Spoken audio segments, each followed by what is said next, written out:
Good evening, everybody. Welcome.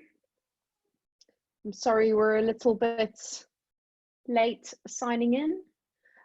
I'll just let everybody settle into the room. We've got quite a few people in the room. Just going to run through very quickly in terms of housekeeping and how everything works. First of all, I want to apologize. There was some crosswires about the topic tonight. But tonight, Ellen will be doing the importance of the digestive system. This is part 1 in her series of what she will be doing. Just a little bit on how to navigate. So we have a little Q&A box at the bottom of your screen, and you have a chat box. If you have any questions, please just hit us in the Q&A section, because otherwise we get too many questions and I can't make head or tails of them all. But if you can all just say hi and where you're from on the chat, so that we know who's in the house and who's here. And if there are any CPH students that are logged in, let me know that you're here and you're a CPH student. And yeah, but I'm going to hand over to Ellen in a minute, and she will be doing a 30-minute chat on the importance of the digestive system. Once again, sorry about the incorrect topics. Yeah, so please pop your questions in the Q&A box, and after Ellen has done the chat, we will open up the floor to questions. But if your questions come up throughout her chat, just drop them in there and we'll ask Ellen at the end. So I will be handing over to Ellen now. Ellen, are you there? Yes. Oh, sorry, I accidentally muted you. There we go. Sorry.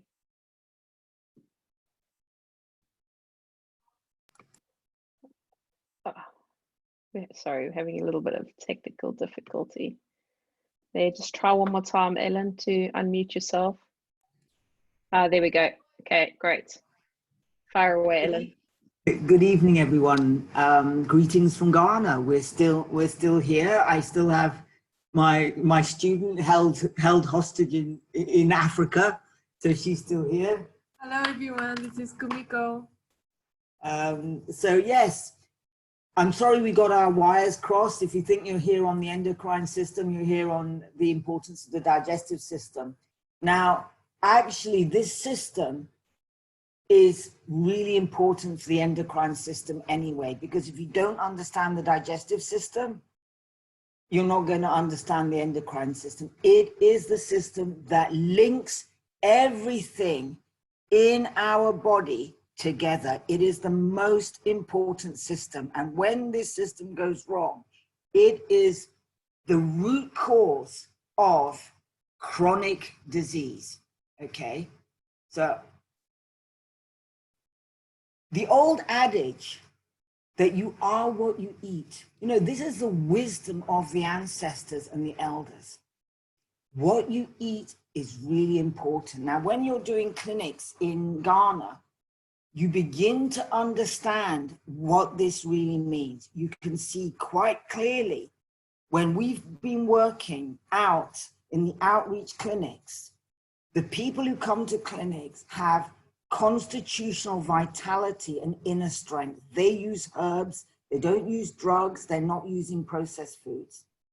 They respond very, very well to homeopathy. You can literally watch people taking their remedy and getting better in front of your eyes. And it doesn't matter whether it's malaria, typhoid, whether they've come in with mumps. We've seen children come in with mumps, half their faces totally swollen.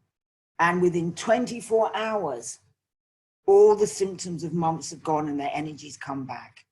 We've been to clinics halfway between the capital and here, and we've seen young men suffering from strokes. And what they have in common is they're eating processed oils, they're not eating traditional food, they're drinking energy drinks and eating loads of bread. And these are men in their late 30s to early 50s who are having strokes. it's the food they're eating. Okay, so research has established the gut is the second brain. Okay, providing more input than the brain. It is the soil from which your health grows. Okay, and this is reflected in your gut flora. Very, very important. And I know we've talked about the gut microflora when we've done the miasms, but I want to keep emphasizing it because repetition, the more you repeat, the more you begin to see the links. The gut flora influences your immune system. Okay, just like your environment, when your soil is healthy, the food you grow in that soil is strong. It is resistant to pests. If you're growing food and you need synthetic fertilizers and pesticides and weed killers, there's something wrong with the soil you're growing the food in, and it may be that you're growing it in the wrong place. Now, this is the same with the gut microflora. We need to take care of it. It is our soil. Without it, we can't break down and process the food we're eating, and it influences the immune system, the nervous system. It plays a role in the development of a number of diseases, including obesity, cancer, multiple sclerosis, etc.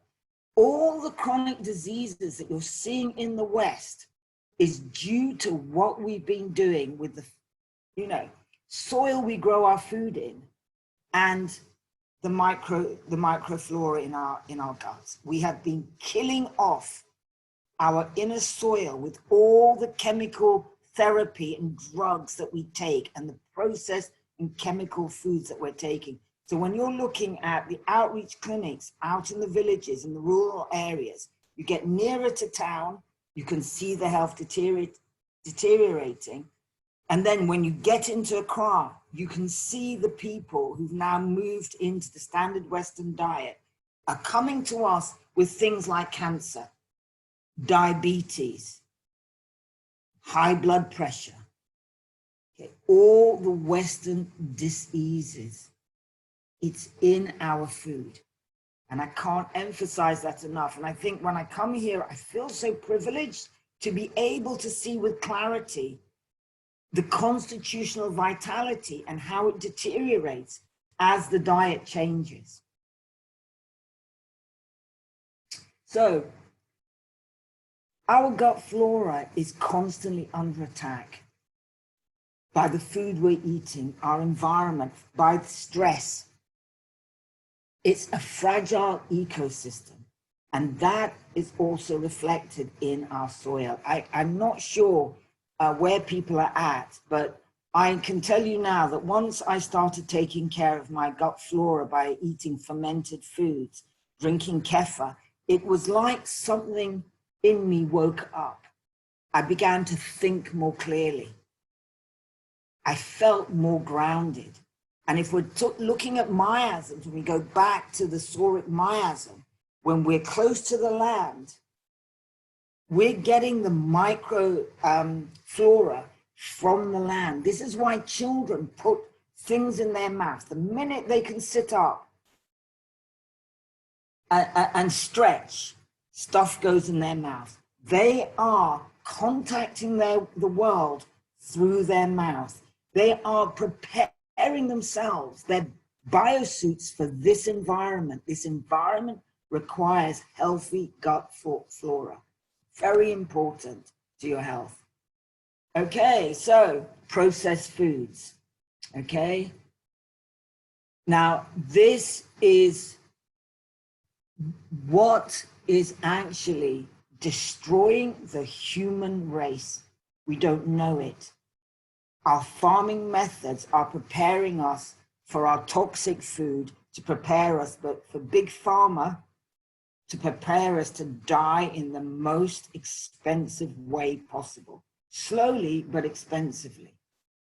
Now, once you start eating properly and you get your gut flora working, you find that processed food actually repulses you. Whereas I know when I was a sugar addict, when I was eating a lot of chocolate and cake and things like that, I didn't notice this. I found that I had more of a desire for sweets and chocolates and cakes than I did for healthy foods. Now that I'm in balance with my with my gut flora, my bioflora, I find that I don't want this stuff. Even when I look at this picture, it puts me off. I feel sick. Okay, so the agricultural chemicals, the herbicides, the glyphosates, animals raised in these huge farming lots, these are all sick. They're taking low-grade antibiotics. You can't eat sick meat and get any value from that. We need food. We need to work with nature, and everything we desire is there in nature. Okay, so they now know that the inflammatory processes starts in the gut. Okay, systemic inflammation spreads from the inflammation of the gut to the brain. So if you're thinking of managing diseases, getting results, it's important that you look at this from a holistic point of view, and that you've got the right tools to address this. So I'm really sorry if people think, God, she keeps going on about the gut, la-di-da. We've heard it all before, but I can't keep emphasizing it, because without this system working properly, you're heading for chronic disease. Okay. So for most people, chronic inflammation controls our lives, from aches and pains, from gingivitis. Now, this is why I wanted to talk about this, because the chronic inflammation that is systemic and coming from the gut is affecting our mouths and our oral health. And this is our contact with the world. And we know from a lot of studies that oral health impacts various organs, from the heart, the kidneys, to the brain. It starts in the mouth and the digestive system.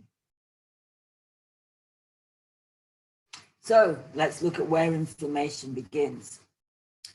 The interesting thing about the gut is that if you spread it out, it can cover 2 tennis courts.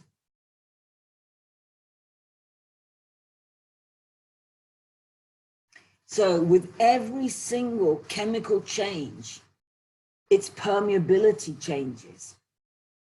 So if you're stressed, your cortisol levels will elevate, and it will affect the thyroid hormones. And this will in turn affect the gut lining, making it more permeable. So you can see when you're looking at stress being the cause of many chronic diseases, you can understand why. It's because it makes the gut permeable, which allows food particles to go directly into the bloodstream, which it shouldn't be doing. So when this continuously happens and the microvilli are unable to do their job properly at processing the nutrients and enzymes that are vital for proper digestion, you're going to have chronic inflammation. So in response to this inflammation, you're going to start seeing the allergies, the allergic reactions, and the energy going down. And this is very concerning as practitioners when you're seeing small children who are allergic to ordinary foods like peanuts, strawberries, lemons. All these things shouldn't be happening to young children. They should have the healthiest guts. And it concerns me or makes me very sad when I'm in clinic and I see a 4-year-old who's got, Crohn's disease, a 7-year-old with ulcerative colitis. This is not normal. These are warning signs that our next generation doesn't have the bioflora and are unable to, take in essential minerals and nutrients, and they're already inflamed at a young age. So where are they going by the time they're 30? This is the question. Well, I know where I think most of them are going, if they don't change their eating habits and what they do. So I'm going to go back to, when I was talking about miasms. We are the only species on God's earth that allows our young to dictate what they eat. There is no species that does this. That the elders, the adults, are not adult enough to dictate to their children what is good food, because the adults no longer know what's good food. Okay? This is an educational system that if you've got patients, you're going to have to guide them through this understanding of what's good food. So we saw a young teenager of 14 who's been diagnosed with lupus. Now, when you look at what she eats, to be honest with you, I'm not surprised. She's chronically inflamed, and that's been diagnosed as lupus. She's on 4 medication that are chronically depleting her, toxifying her. And when I look at where is this child going by the time she's 24, this isn't going to be a life. It's all trying to suppress chronic inflammation without addressing the cause. So you've got to keep going back to, what's the cause? What are my obstacles? Because once you address those two things as a practitioner and you've got the right tools, the body will know what to do with the rest of it. So the interconnectedness of your gut, brain, immune, hormonal system is impossible to untangle. They're all interrelated. You can't separate. This is not like the way allopaths do it, is put everything in a box. If you go to see a specialist, he's a specialist endocrinologist. If you go to see, have digestive problems, they deal with the digestive system. If you see somebody who deals with renal problems, you go and see the kidney specialist. Specialists in boxes are dangerous people because everything is interconnected. And of course, this is interconnected with the mind. Okay? So your microflora is crucial to your genetic expression. And we talked about this in the miasms. It supports the immune system, how your body weight and composition, your mental health, your memory, and it minimizes the risks of chronic diseases. We know that schizophrenics, if they are given probiotics, their symptoms of schizophrenia go. So it doesn't surprise me that a vast majority of young people are suffering from mental health issues. The real issue is in the gut. So for true healing, you've got to support the digestive system. And if it's not functioning properly, you've got to have the tools to support it to do that. So that the person feels loved and nourished and supported, that they feel calm. It is the soil to our health. Don't miss it when you're looking at patients or addressing your own personal health. Okay, so microflora is closely intertwined with both your brains. You've got 2. Embedded in the walls of your gut is your enteric nervous system, the ENS, which works both independently and in conjunction with the brain in your head. It's talking to you. So when you get that gut feeling, that sensation in your gut, don't do this. This isn't going to work. This is the unconscious system at work alerting you to what's going on. Okay, so listen to it. Don't negate the information that it's giving you. The healthier the ENS is, the enteric system is, the more intuitive you become, the more you can feel, because the real information is on a psycho-spiritual level that you're getting from your patients. And if your gut's messed, you're not going to read the right signals from your patient. So these gut reactions happen outside our conscious awareness because they're part of the autonomic nervous system, just like our heart that's beating. The ENS contains 500 million neurons. Why? Because eating is a dangerous occupation. Like the skin, it needs to be alert and functioning properly and communicating with us on a very, very deep level. So let's quickly talk about the vagus nerve. 90% of the signals between your gut and your brain travel along the vagus nerve. And the vagus is Latin for wandering, aptly named as this long nerve travels from your skull down to the chest and abdomen and branches into multiple organs.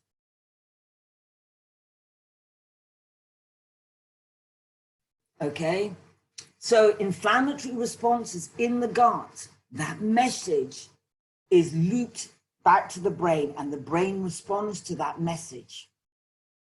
Okay, so it's important that the information from the gut flora gets to the brain.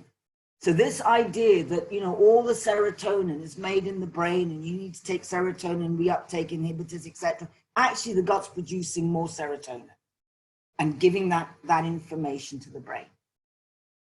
So when our guts are happy, we're happy.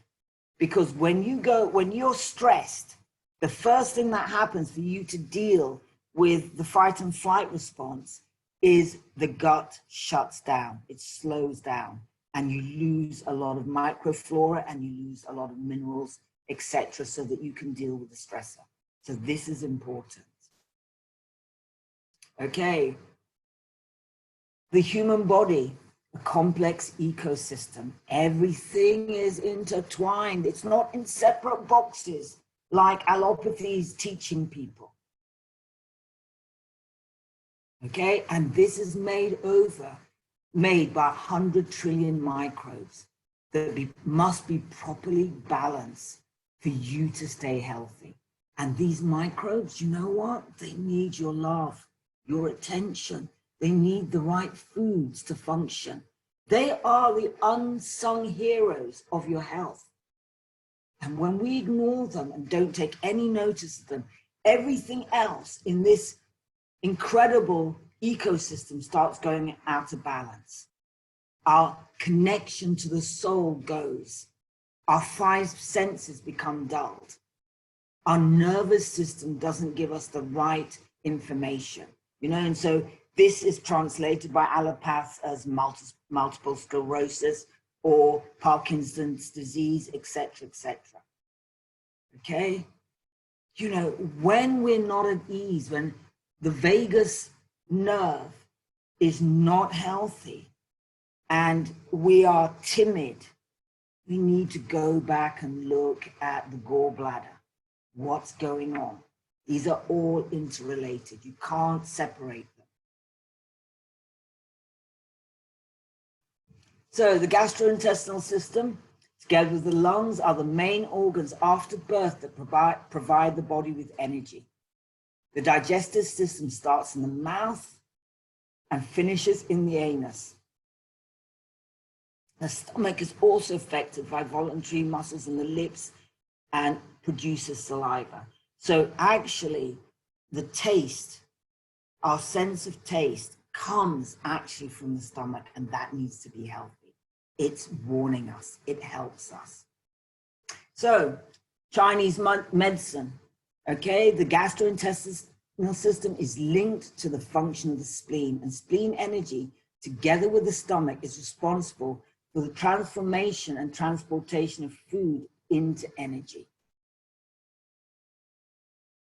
If this energy system, if we're looking at the 5 elements, is depleted for any reason, then all the energy in the stomach goes down. Okay? And this is where you get inflammatory processes from ulcerative colitis, the Crohn's disease, etc., etc. Excessive mucus is produced. Okay, so it's very, very important that the flow of energy, if we're looking at the 5 elements, is flowing through the system properly.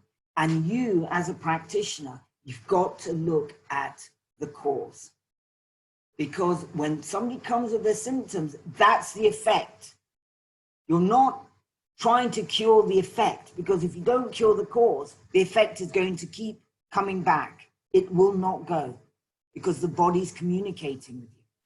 That's the language that we as practitioners need to understand and have the right tools to support the body to do what it does best. It heals.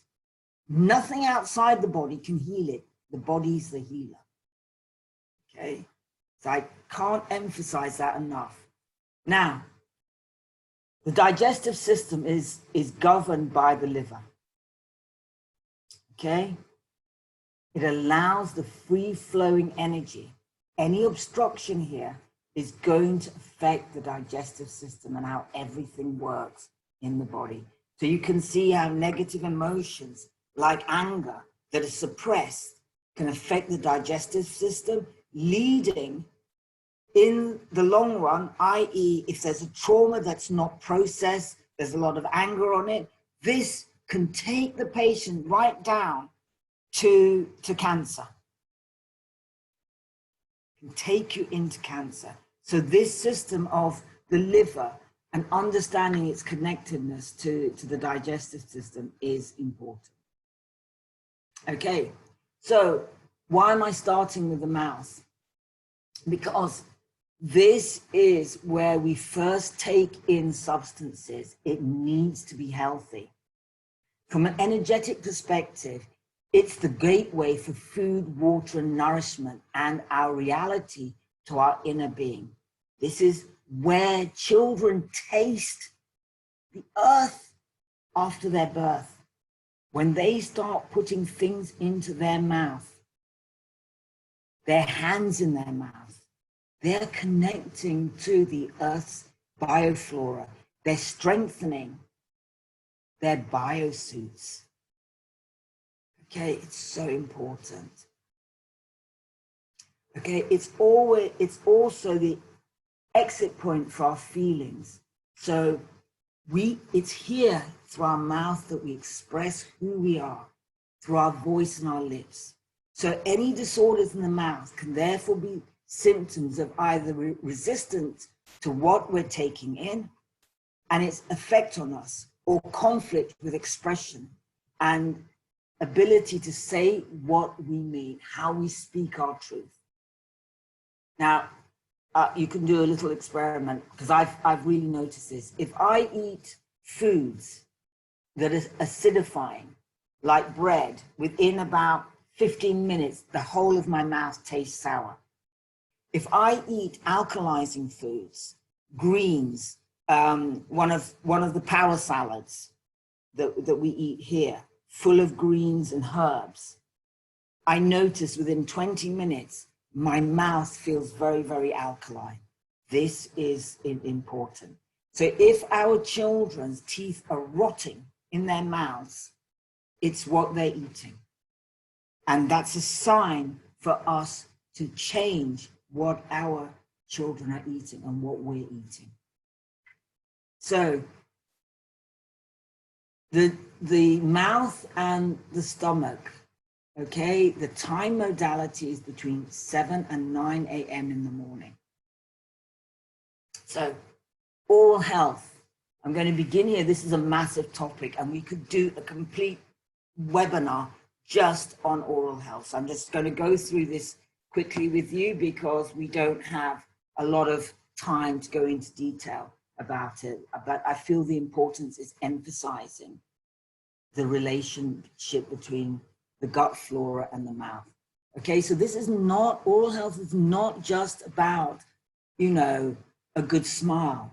It's important for the teeth, the gums, okay? And it's where you start to get an inkling that something is out of balance. And it's where you begin understanding where chronic inflammation from gum disease is the sort of light bulb that's telling you something is not right in the gut. Okay, so they know now from research that any problems in the mouth, you can see cardiovascular problems, blockages of blood vessels, and strokes. Poor oral health has been linked with the development of infections in other parts of the body. Now, every tooth in the body is related to an organ, and I've put in a chart for you to be able to download the chart and actually look. So if there's a problem in the mouth, an abscess or anything like that, you can see what organ is related to that tooth and start working on it using the five elements. Okay, so we're going to look at cold sores. Now this is the opening to the mouth is the lips, and this is the spleen. So you'll find that the big spleen remedies will deal with cold sores. Okay, now they're often called fever blisters, although they have nothing to do with fevers, but they will come up when the immune system is down or when you've got a cold. It's passed via kissing and whatever, but actually the reality is you need to be susceptible to this virus. To get a virus, you have to be susceptible. And you may want to look at the family history around chicken pox, etc., because this virus is related to it. Once it's in the system, it sits in the nervous system and travels down the nerves to the areas that it infects. But if you get the immune system right, it's not a problem. Okay, so number one spleen remedy. A number one remedy for cold sores is natron mur. It's for fever blisters. It's a big remedy for malaria, because often if you get malaria, you can end up with cold sores and what we call fever blisters.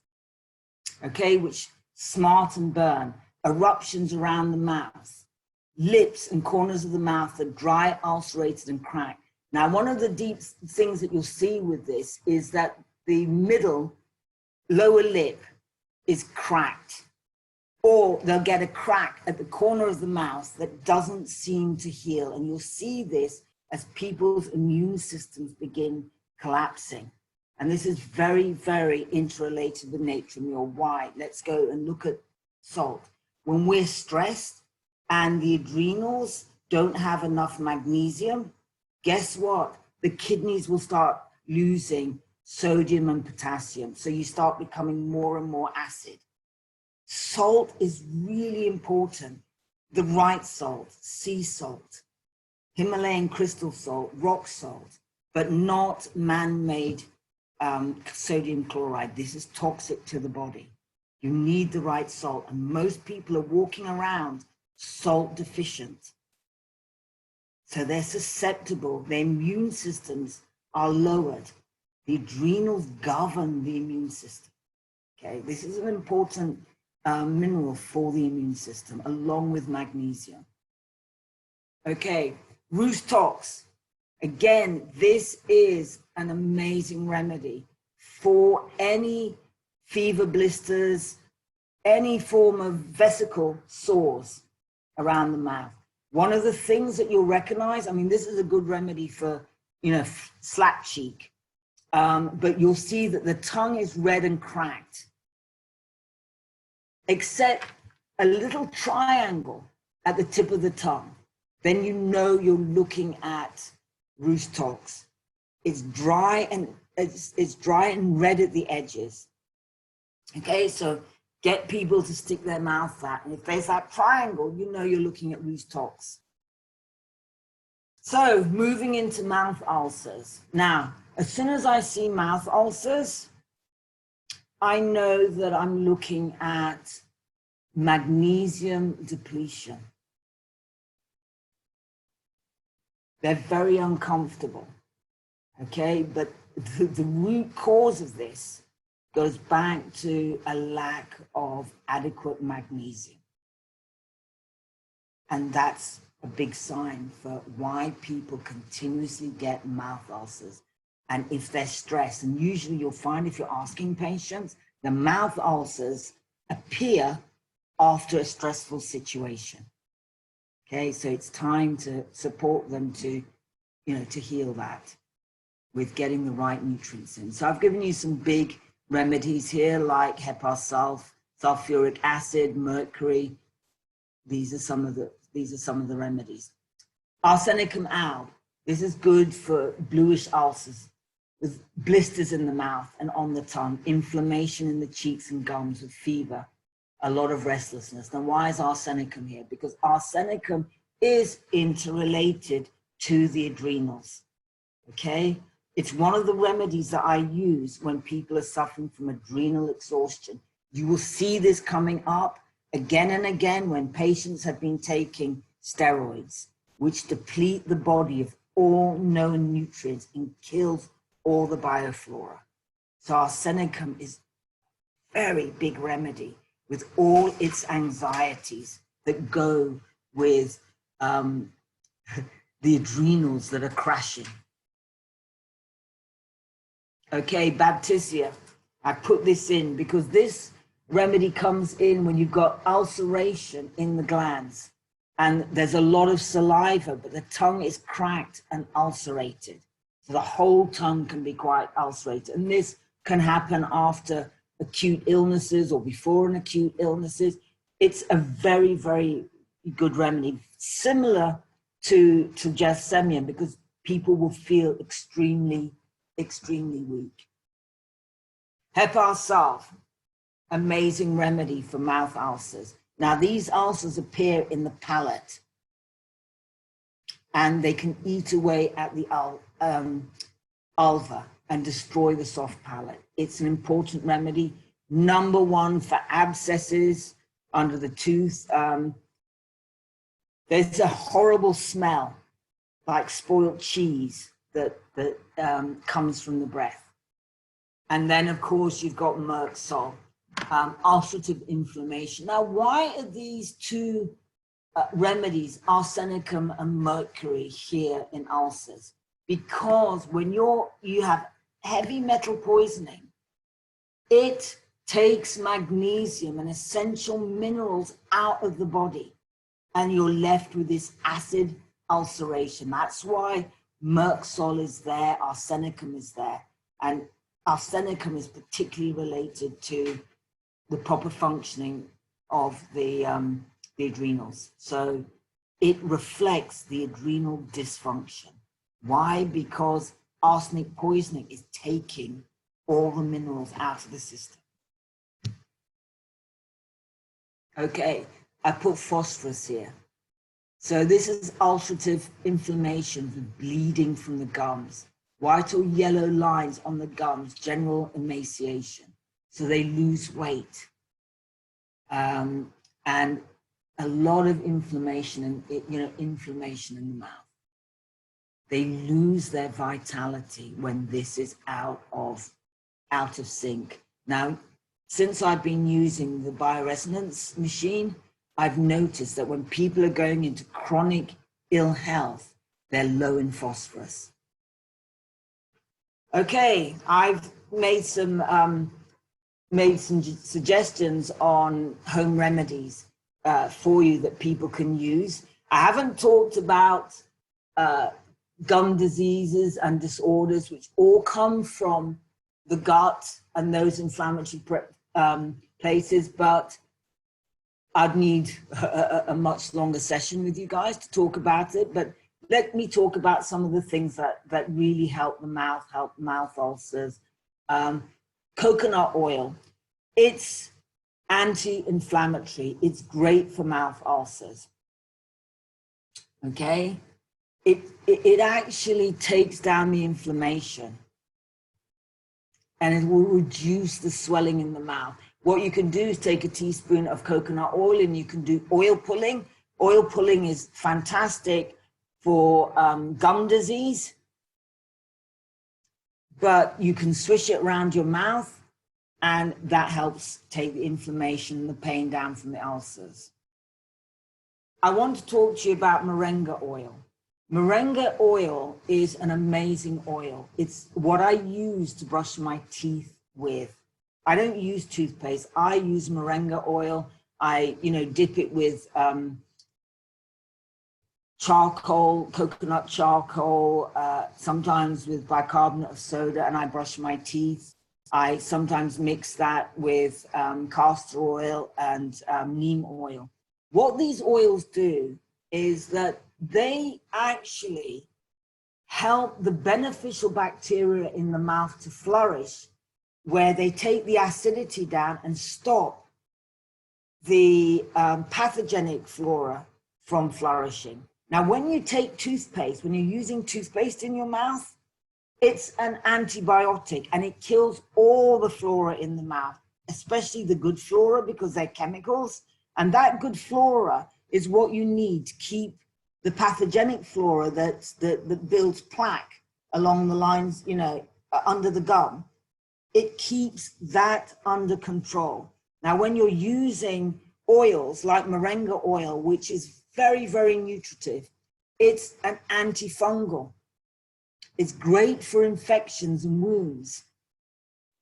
It's rich in omega-9 fatty acid. It's rich in vitamin C. And one of the things about bleeding gums is that a lot of people are suffering from scurvy without realizing it. Your gums shouldn't be bleeding. It's got vitamin E to heal the gums. Okay, so it protects the mouth and the gastrointestinal, the digestive system. So to me, I really rate moringa oil as an amazing oil for keeping the mouth clean. And once you start using oils to brush your teeth, you realize how awful toothpastes are. Toothpaste, it's deadly. It does nothing for your mouth except get you back into taking, more toothpaste and going to the dentist. And I remember saying to the hygienist, he said to me, "What have you been doing to your gums?" And I said, "Well, I can tell you now, I've not been using any of those products you recommend, because that's how I got here." Okay, so really take care of the mouth, because it will support the rest of the digestive system. Neem oil. This is an amazing tree, an amazing oil. It's also antiseptic, but as I said, the thing with coconut oil, moringa, neem, they don't kill the beneficial flora in the mouth. They increase the beneficial flora's activity in the mouth. And you'll know that the evidence is that your mouth will change. You'll notice it yourself.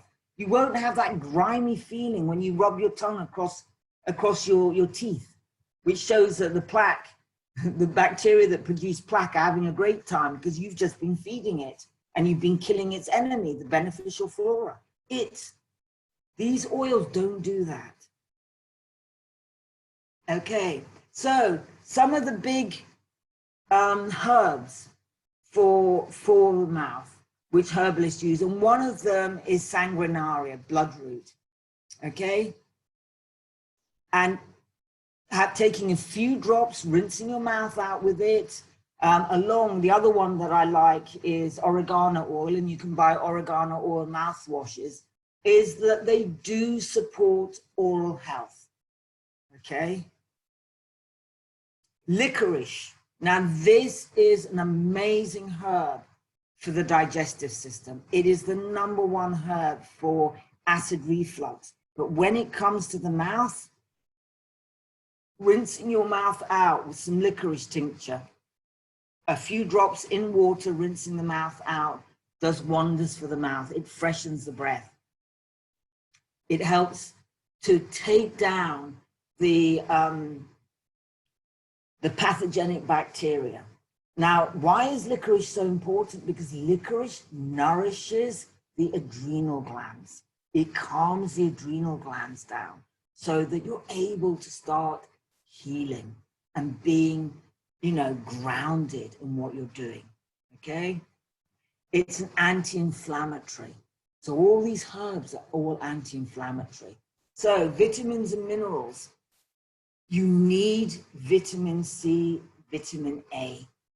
Okay, coenzyme Q10, all fantastic for keeping the gums healthy. They protect against damage. They promote healing.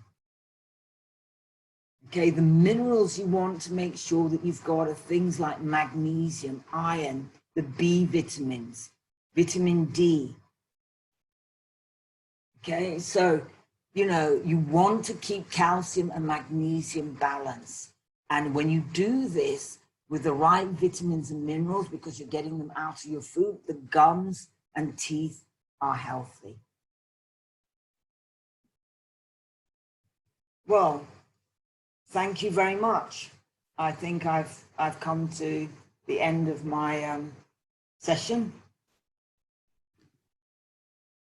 Hi, Ellen. Hi. Well done. Yeah, so we've had a flurry of questions for you tonight. You've obviously hit a nerve with a few people. Somebody has asked, could you please do a webinar on oral health? Okay, on gums and tooth abscesses. Yeah. And how can one make and implement healthier food choices when processed foods dominate the food market? Any advice? Yes, don't go to the supermarket. Shop local and buy greens. And by the way, don't take your children with you. Okay, you make the food choices for your family, and you make, you know, in what you cook and what you eat, and you educate. You know, they're being brainwashed to eat junk. And there's what I've learned here. Kumiko has been teaching me how to make chocolate. And when you eat the raw cocoa here, when you make it into chocolate, you can have, you know, one chocolate made with raw honey and coconut oil. You can have one chocolate and it satisfies all your magnesium needs. And the next thing you know, your mouth feels alkaline. So you can make your own chocolate. I didn't realize how easy it was to make chocolate. So we've been busy experimenting on different foods, making chocolate. I think we've been eating things like spirulina crackers here. All sorts of wonderful things that you can. So I think it's a matter of being creative and showing your children that they can have chocolate and sweet things that are healthy and supportive to them. And my thing with fruit, I always say, look, if you're going to eat fruit, make it part of the last meal of the day, because when you eat anything that's slightly sweet, it does make you sleepy. So you'll sleep better by introducing something sweet, you know, with at the end of the last meal of the day. Somebody said, can we mix the oils such as coconut and neem? Yeah, and mornings. I mean, I've been experimenting. The thing with neem is that it does smell quite strongly, and so what I've done is I only put 5% of my moringa oil has neem in it. And yeah, I was going to say the neem is quite smelly, isn't it? It's quite smelly. So what I do is then if I've got a 30 ml bottle, 75% of that is moringa. Then you've got the 25 is the neem. Then I add a few drops of peppermint, frankincense, and myrrh. These are the essential oils that actually cover that smell up. So you're not breathing your neemy breath all over people first thing in the morning. So just to warn you, it's very, very strong, but it's incredibly effective for the mouth. Yeah, because I used neem when my children had lice, and boy, but they would start crying as soon as I pulled the neem bottle out. You had to sit with the doors open, but it did eradicate the lice. So yeah, it's fantastic. It's great for your scalp. It's an amazing herb, but it stinks. So you've got to cover it up, and it's bitter. I don't mind. I mean, neem has actually cured me from my issues around taking certain herbs, because once you've started brushing your teeth with neem, you get used to the bitterness. And of course, bitter herbs stimulate the liver, get the digestive system working. Right. We did that one. What do you suggest for an abscess in the palate, even though root canal has been done? There is infection. Okay, number one for me with abscesses is oregano oil. Okay, you can buy oregano capsules. They normally say it's very strong. They normally say take, 1 capsule a day. I know when I had a very bad abscess, my dentist said to me, you're going to have to take antibiotics. And I smiled nicely and said, thanks. I started taking my homeopathic remedies. So Nariani War, you want, Hepar sulf, silica, pyrogen, gunpowder. Okay, these are the big remedies for, and then, for abscesses. And then you want to be looking at rinsing your mouth out, oil pulling with neem and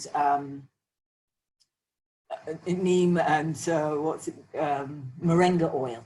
So you do the oil pulling because that pulls the toxins out from under the gums. And then for abscesses, you've got, remedies like mercury that will deal with the abscess. And then I say to people, listen, you need Hecla lava and some phyton, because when you have an abscess, it's eating away at the bone in the jaw. So you need those 2 remedies. You can make a combination if you want, but you do it in a 10 and you're taking it hourly, or you put it in a water bottle, you shake and you take and you keep sipping whilst you're taking the oregano, oregano oil in capsules. So start with twice a day if you're not quite sure. If your stomach tolerates it, do it 3 times or 4 times a day. I normally do it about four times a day, and within 2 days it's gone. It's better than antibiotics. It works really quickly. Rinse your mouth out with things like licorice tincture and do the oil pulling. Somebody's asked, would tea tree oil along with coconut oil be good remedy for mouth ulcer? I've never tried it. I've never tried tea tree oil for mouth ulcers. I mean, this is, it's entirely up to you to experiment. I tend to do things, try things out, and if they work for me, I'll let people know. If I haven't tried something out, I don't want to comment on it. So that's something, if you want to try it out and let us all know, that'd be great. Somebody's asked, do you use a toothbrush? Yes, I use a toothbrush. Now, it's when you're brushing your teeth, don't be brushing across the teeth, okay? Because all you're doing when you do that is you're pushing the food waste under the gum. You want to pull from above, so your toothbrush comes down and it's getting all the stuff from under the gum to go out. And if you're doing it from the bottom, you start brushing upwards from the teeth. So you start at the bottom of the gum and you brush upwards, and that pulls the stuff out from under the gums. You don't, brush across, and then you do the tops of the teeth. If you want to push your moringa oil, once you've done that, and if you want to push it under the gums, then one of those rotating toothbrushes works brilliantly. But don't think those rotating toothbrushes is going to keep your gums healthy, because they don't. All they do is rotate all the rubbish under the gums. So you do need to do the hand stuff, pulling and brushing in the right direction. But if you want the oil to go under the gums, then you use your rotating brush. I think last question. It's a sort of a double-barrel question. Please could you give suggestions for children who are very fussy about food and will only eat a few foods and not many eat greens, etc. And also a suggestion from dentists that children shouldn't be eating any fruit due to teeth decay. Well, you see, when I see that, I know when a child is fussy and wants to just eat junk, I know that their gut flora is out of balance. So you need to start there, because the pathogenic pathogenic flora likes junk.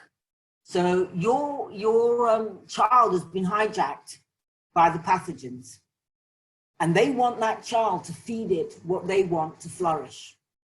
So the answer for this is you're going to have to use probiotics. And I think Optibac do a really good one for children. So start with the probiotics. You may want to give them, in the morning, a tiny bit of kefir to begin the process of getting fermented foods. Make it part of the diet. If you do soups, then you can add a tablespoon of kimchi to the soup with some olive oil, so they're getting oil and they're getting beneficial. So once you don't cook the kimchi because you want the live bacteria, but just add it cold to the soup and see if you can get your child to take a mouthful of that. It's a slow process, but if you persist, they will start wanting good food. They've only been hijacked. That's all. The gut's been hijacked by pathogens. And it just takes a bit of time to get to work with the good guys and get them to flourish. So, things like baobab powder, rosehip powder. If you start giving your children things like baobab and rosehip, baobab is a prebiotic. It's full of vitamin C. You can slowly get them to eat good food. And, it's okay if you put food in front of them that's green and healthy and they don't eat for, a week or two and they keep throwing it out. Eventually they'll say yes. And I know when I used to travel a lot, I'll just quickly tell you the fun. I left Tony in charge of the kids. The first week I was away, he said, well, what, kids, what do you want to eat? They said fish and chips. I said, fine. Next day, he said, listen, I think I need to teach you guys to cook. No, we want fish and chips. I said, okay. After 4 days of fish and chips, they said to him, we'll cook. And that's how my kids learned to cook. And they started learning to eat decent food. They got fed up with it, the same thing, and they felt quite ill. So it does take time. Be patient, but know this, your kid's been hijacked by pathogenic flora. So as soon as somebody says that to me, when they bring their children to me, I know my problem is in the child's gut. And that's where I have to start. And this is where your miasmatic remedies come into play. And I hope once I've done this series, some will do the,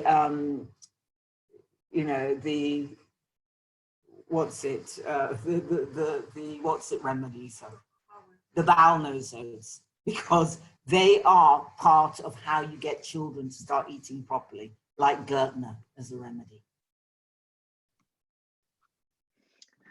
Right, I think that was, it's now 9 o'clock, so we normally end the session there. But just for those that are interested, Ellen will be doing more of these. If you're a student, you'll always be getting the links and you have free access to them. For those that would like to hear more, Ellen, you're going to be doing another session on digestive. Because I'm going to take you through from the mouth to the anus. Okay. Yes, okay, cool. And we won't go in, unfortunately I don't have the time to go into detail, etc. I can, get you interested and see how important this is. So the next webinar that follows this will be the stomach and some of the important remedies and how you heal the stomach. Mm-hmm. So for those that aren't students, please feel free to write to us so that you can see the rest of those sessions, and those will be closed sessions though. And yeah, we will keep you posted, and you know, stay joined up with CPH and join our mailing list. I'm going to drop in a link to the website below, and yeah, just follow the link to the site, which is this www.thecph.co.uk, and you will find more details on what we're doing and things like that. And yeah, please join us for, you know, more webinars in the future, and maybe join us on a course. So we run several courses for homeopaths and non-homeopaths. And Ellen, that you take them right through from not knowing anything to being fully fledged homeopaths. Do you want to tell them a little bit about that? Yes, we do an undergraduate training for those who want to take control of their health, their family's health. And actually, if you want to make it into a career, it will change your life forever. You will not see the world in the same way. And what that does is it empowers you to take control of your own health. Ultimately, what you do for yourself and your family, you can also support others to gain control of their own health. We've given our power away around our health, but it's important that we take that power back. And the course will take you from A to Z, right the way through, with nutrition, with herbs, with different remedies. This is just you're getting an idea with the course that everything we teach you interlinks. So you're welcome. Please join us. We'd love to have you with us. Great. Thank you, everybody, for joining us. And yeah, visit the CPH, www.thecph.co.uk. I've just dropped in a link there for anybody who's interested in our courses, and you can see what we're doing there. And we'll chat to you all next time. Thank you. Bye. Thank you. Bye. Bye, Ellen. Bye.